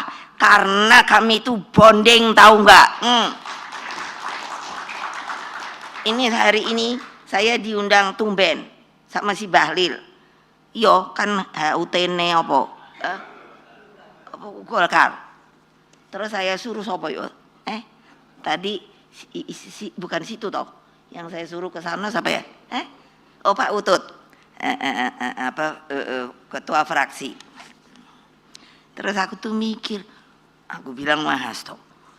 Aku diundang ke Golkar. Terus engkau aku muram opo cengar-cengir yo. Lah iya dong. Karena aku dimusuhin sak jagat Dewa Betara. Sekarang diundang, bingung aku. Iya jadi kata so udah deh Bu, iniin aja deh. Apa namanya? Delegasikan gitu. Terus siapa Ibu mau delegasikan? Nanti kalau terlalu bawah dibilang enggak ini, kayak enggak apa ya, sebagai tamu enggak hormat. Kalau ketinggian nanti dipikir udah mau gabung lagi. Keren enggak? Iye. Ayo jangan diem Pak Mahfud. Kasih gitu 2 jempol gitu loh. Betul nggak? Iya pusing saya. Hanya untuk siapa yang mau kusuruh. Banyak kan yang bilang, Ibu gabunglah ke sono. Lah gabung gua dapatnya apa? Presiden udah masuk gabung, aku bilang. Udah nih. Ya tapi kan nanti, nanti pasti yang lain bilang dia datang belakangan, jadi nggak bisa dapat 2 atau 3, 1 aja deh gitu. Udah gitu dicariin yang paling jelek, aku bilang. Ini buka rahasia sedikit. Gawat deh negara ini. Coba bayangin. Aduh. Nah jangan menyerah dah. Masuk nggak kasihan sama yang memerdekakan republik dengan jiwa raga itu deh. Aduh jangan takut. Itu juga manusia kok.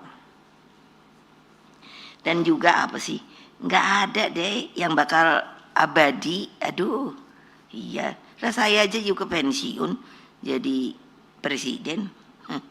Sekarang masih keren.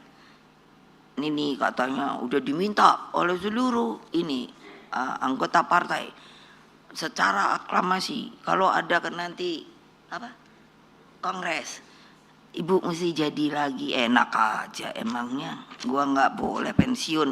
Aku bilang gitu.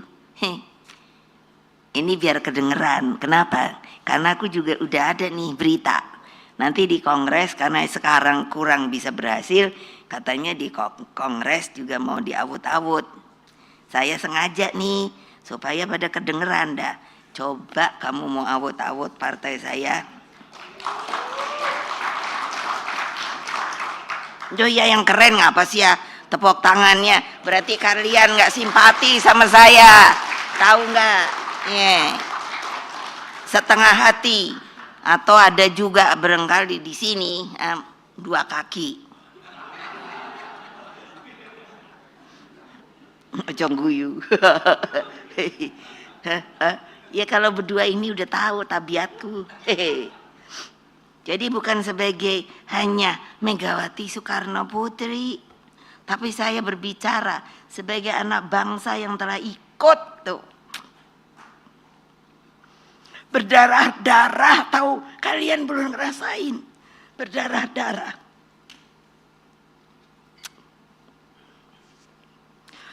Udah soalnya nanti bikin nangis.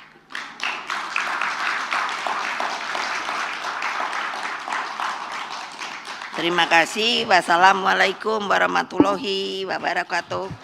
Om Santi Om. Merdeka! Merdeka! Merdeka!